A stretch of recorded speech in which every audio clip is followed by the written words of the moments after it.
Mas Yosi, kita juga sudah tersambung melalui sambungan telepon bersama dengan Menteri Agama Pak Nasaruddin Umar. Pak Nasaruddin, selamat sore. Shalom, assalamualaikum. Waalaikumsalam. Warahmatullahi wabarakatuh. Pak Nasaruddin, apa yang bisa Anda sampaikan juga kepada umat Katolik di Indonesia setelah mendengar kabar duka ini? Saya sangat kaget karena tadi pagi ini barusan saya dapat utusan dari beliau mengundang saya untuk ada acara pertemuan dengan Vatikan ya, beliau paus di bulan September akan datang. Tadi pagi ya, sama Mrs. Gregoria ya, dari Itali langsung. Jadi jam 9 tadi pagi ya. Dan saya katakan mudah-mudahan saya masih bisa berjumpa lagi nanti di Vatikan pada bulan itu karena beliau kan sakit-sakitan. Lalu iya mudah-mudahan, tapi sekarang sudah mulai bagus karena sudah keluar dari rumah sakit. Nah betapa kagetnya saya, suratnya masih ada di kantong saya. Beliau mengundang saya dalam acara di Vatikan itu. Nah mendengarkan kabar ini tentu saja saya sangat kaget ya kan. Kenapa? Karena banyak sekali kenangan yang saya tidak bisa lupakan ya. Terutama perjumpaan saya dengan di Istiqlal itu. Dan menjadi foto saya itu menjadi photo of the year di tahun 2024 ya. Nah, poin yang pertama saya ingin kesankan kepada para pemirsa, sosok figur kedalaman cintanya beliau ya, ketulusan cintanya itu kepada umat bangsa Indonesia walaupun beda agama, tetapi saya merasakan ketulusan dari genggaman tangan beliau ketika jabat tangan. Itu bukan sekedar jabat tangan, tapi dia pegang erat tangan saya kan, pegang sampai nggak mau lepas. Saya juga pegang erat. Nah itu bagi saya itu simbol ada stressing di situ, penekanan di situ.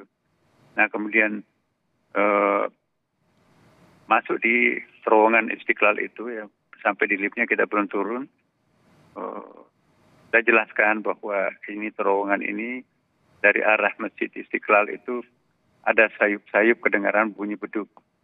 Tapi dari arah katedral itu ada sayup-sayup kedengaran bunyi lonceng.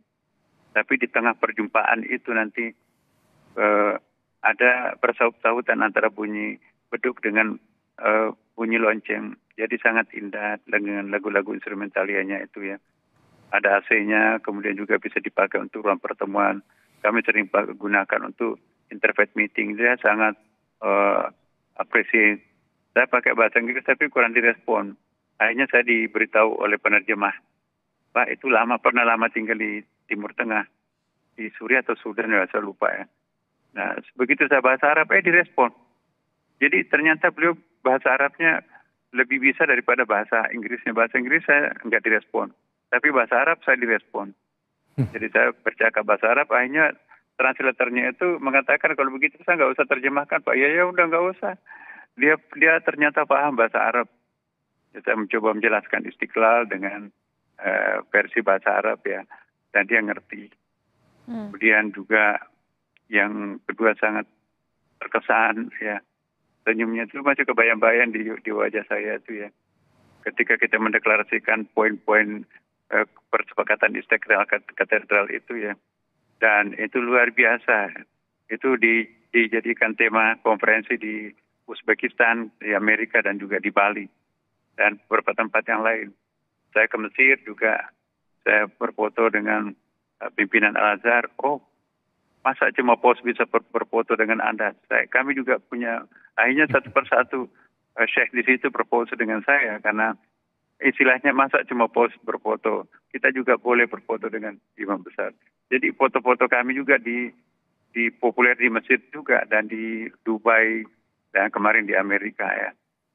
Dan dampaknya lebih jauh ya, Istiqlal diminta jadi model masjid yang kami diminta untuk memberikan model masjid yang ada di Amerika Latin dan di Afrika.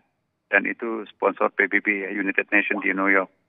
Nah jadi luas sekali pengaruhnya itu.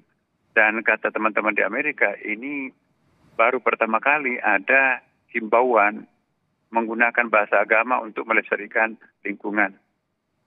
Dan poin yang ketiga itu sangat penting ya, dan itu kita menggunakan bahasa agama untuk mengajak para umat kita agama apapun untuk menyayangi save planet yang untuk menyayangi planet kita.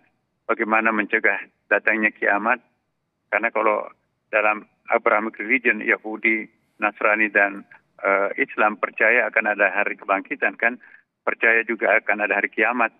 Nah, jadi bahasa kami bahwa salah satu upaya untuk menunda hari kiamat itu adalah kita menggunakan penyelamatan alam. Ya, karena setiap ayat-ayat Quran, ayat Bible juga ada bahwa rusaknya alam itu karena tangan-tangan jahilnya anak manusia ini kan. Nah, jadi kita menggunakan bahasa agama mengajak kepada para umat beragama untuk save planet ini.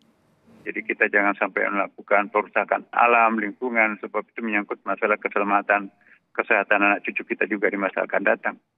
Kemudian yang kedua, poin yang sangat penting ditandatangani bersama imam besar dengan paus itu ialah bagaimana hentikan segala bentuk peperangan itu ya. Jangan menyelesaikan persoalan kemanusiaan dengan peperangan, karena itu tidak akan pernah menyelesaikan persoalan. Nah, kemudian yang ketiga bahwa jangan juga memperatasnamakan agama untuk melakukan tindakan kekerasan.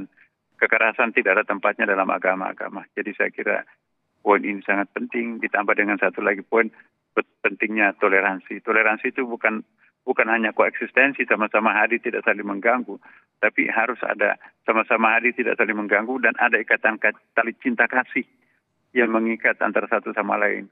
Itu luar biasa ya. Pesan-pesan kemanusiaan yang ditandatangani itu menjadi viral di media-media asing ya. Dan yang paling penting adalah ketika satu saat saya mencium jidatnya, kepalanya beliau, lalu dia mencium tangan saya, dan itu berkali-kali. Dan itulah yang jadi paling viral dan pernah menjadi cover di beberapa majalah, ya, cover berita di beberapa tempat, termasuk juga di Vatikan. Ya, karena dulu belum pernah ada foto seperti itu kata komentarnya.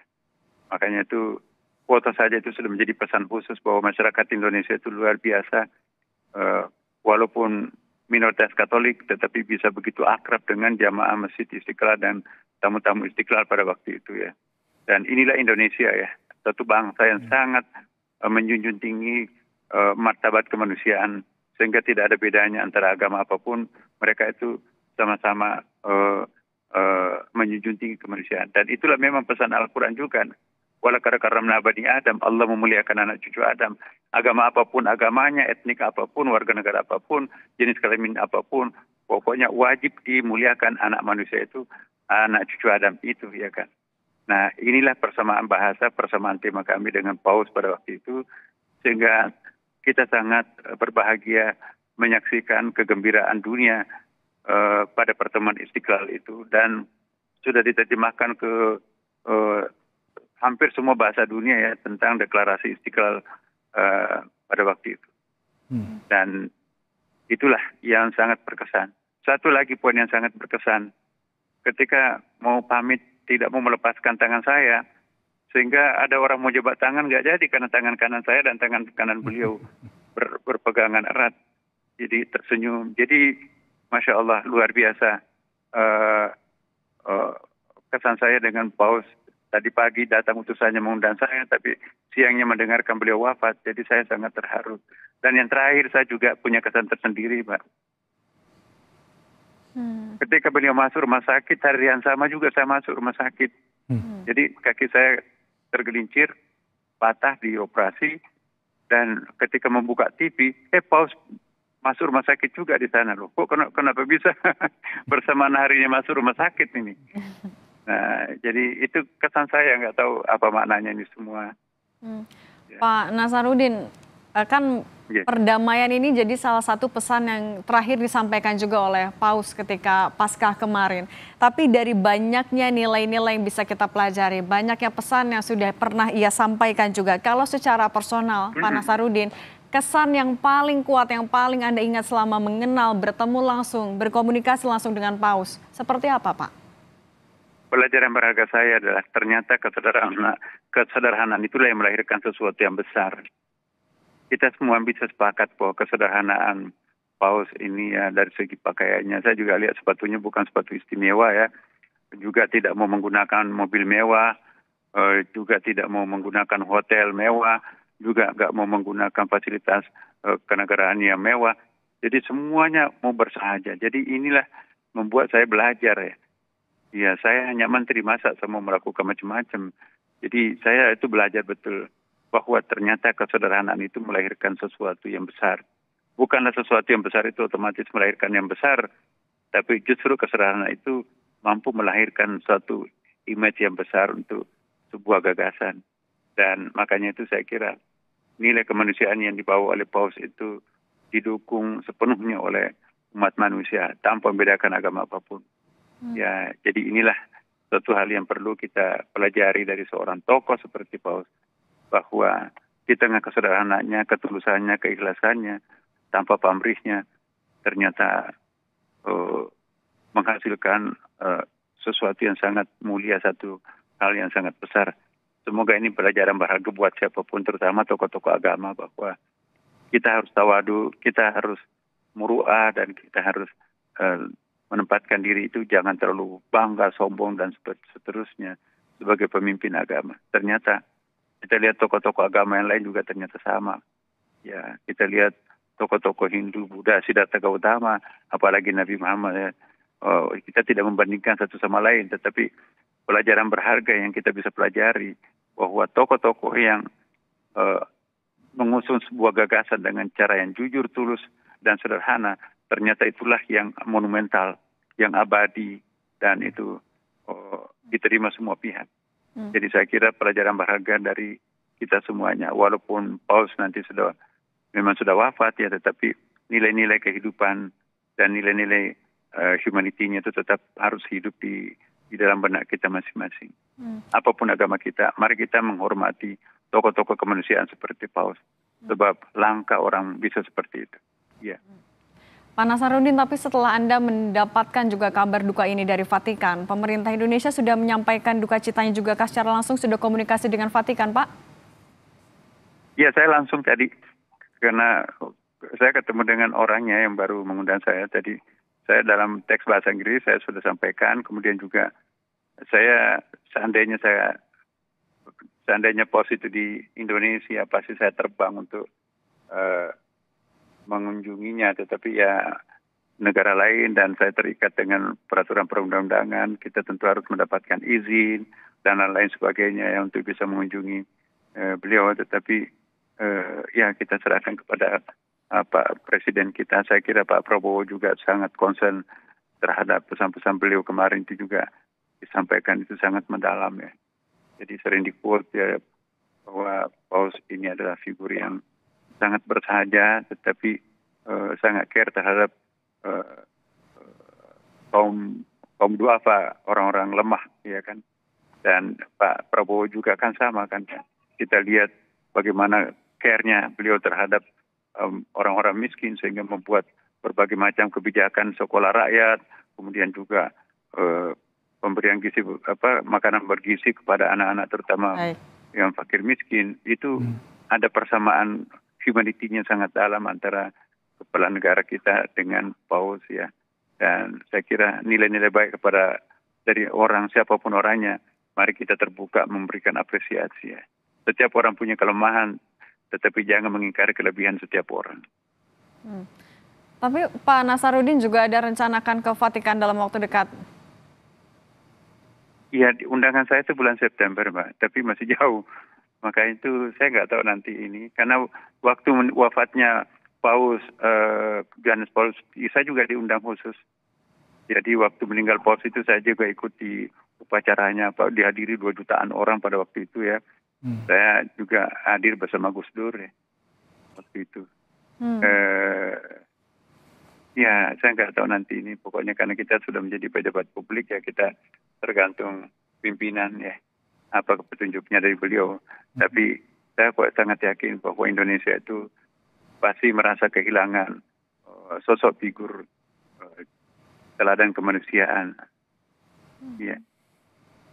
Sebelum berita duka hari ini dan juga mungkin setelah September lalu Pak bertemu di Istiqlal, di terowongan silaturahmi, komunikasi yang juga dilakukan untuk tetap membawa pesan perdamaian itu rutin juga dilakukan antara Indonesia dengan Paus Fransiskus? Iya, kami atas dasar kunjungan itu, saya diundang di beberapa negara ya, mungkin hampir 10 negara yang mendiskusikan tentang deklarasi Istiqlal itu. Karena itu dianggap sangat unik ya, karena ada himbauan menggunakan bahasa agama untuk melestarikan lingkungan. Selama ini kan hanya bahasa politik yang digunakan kan, bahasa birokrasi. Nah ternyata itu kan tidak efisien efektif ya, karena tidak menyentuh hati masyarakat. Dengan deklarasi Istiqlal menghimbau dengan menggunakan bahasa agama kepada umat yang beragama, apapun agamanya, mari kita melestarikan lingkungan, mari kita merawat planet ini demi untuk anak cucu kita yang akan datang. Itu kan message. Dan apalagi sekarang kan musim perang di beberapa tempat ya. Di situ pernyataan kami berdua bahwa kekerasan tidak akan pernah menyelesaikan persoalan.